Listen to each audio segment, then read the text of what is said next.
अंदर, जम्मू कश्मीर के अंदर कर्फ्यू जैसे हालात बन गए हैं। चाहे बैंक हो, बैंकों में ताला जड़ दिया गया है, एटीएम बंद कर दिए गए हैं, यहां तक कि जो मदरसे हैं बंद किए जा रहे हैं। करीब करीब 1000 से ज्यादा ऐसे मदरसे हैं जिन्हें बंद कर दिया गया है और वहां पर छुट्टी दी गई है। तो साफ जाहिर होता है कि कर्फ्यू जैसे हालात इस वक्त पूरे पाक ऑक्युपाइड कश्मीर और जम्मू कश्मीर में देखने को मिला है, जिसके चलते इस वक्त पाकिस्तान के अंदर कर्फ्यू जैसा माहौल बना है। साथ ही साथ पाकिस्तान के हिस्से वाले कश्मीर में जो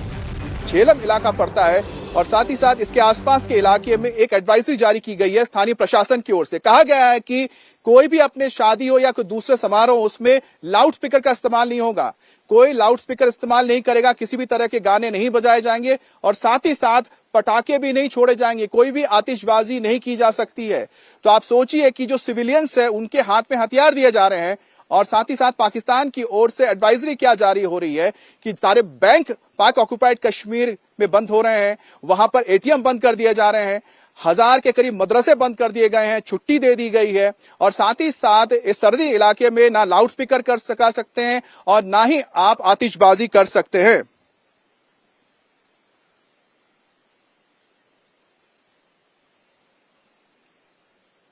और इसके साथ एक और तस्वीर हम आपको दिखा रहे हैं जहां पर पाकिस्तान की ओर से सायरन्स लगाए गए हैं, यानी कि इमरजेंसी के दौरान ये सायरन बजेंगे और आवाम को बताएंगे कि भारत की ओर से हमला किया गया है। और ये सायरन का मतलब साफ होता है कि डर है लोगों के अंदर, खौफ है वहां पर सेना के अंदर कि अगर ऐसे हालात बनते हैं तो आप छुप जाइए, क्योंकि आपकी सेना आपकी रक्षा नहीं कर सकती है।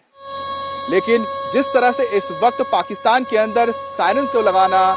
इसके अलावा लोकल्स को हथियार चलाना सिखाना, एटीएम्स को बंद कर देना, बैंक को बंद कर देना, यही बताता है कि जबरदस्त पैनिक है, पैनिक अटैक आया हुआ है। इसलिए हर वो तैयारी की जा रही है, या फिर यूं कहें कि बचने की तैयारी है, डिफेंसिव है ज्यादा यहाँ पर। वहीं दूसरी तरफ भारत की ओर से अगर देखा जाए तो इस तरह की कोई भी तस्वीर सामने नहीं आई है।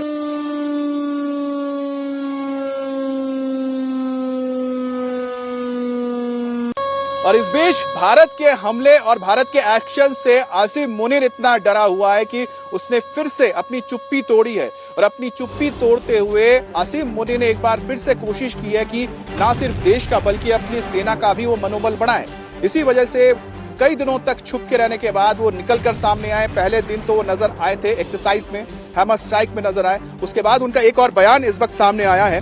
पाक आर्मी चीफ आसिफ मुनीर ने रावलपिंडी हेडक्वार्टर में जाकर अपने टॉप जनरल से इमरजेंसी मीटिंग की थी और जिसमें उन्होंने पाक सेनाध्यक्ष जनरल आसिफ मुनीर के इस बैठक के दौरान सैन्य तैयारियों का जायजा लिया गया और भारत से बचने की रणनीति पर चर्चा हुई। और इसके बाद पाकिस्तानी फौज के एक बयान के सामने आने के बाद ये साफ हो जाता है कि किस तरह से इस वक्त वहां पर मनोबल को बढ़ाने की कोशिश हो रही है, जिसमें कहा गया है कि आर्मी चीफ आसिफ मुनीर ने सेना से कहा है कि वो किसी भी हमले का मुंह तोड़ जवाब देंगे और साथ ही पाकिस्तानी सेना का हौसला बढ़ाने के लिए लगातार वो सैनिकों के साथ या फिर कहें कि जो उनके अधिकारी उनके साथ मुलाकात करते रहेंगे।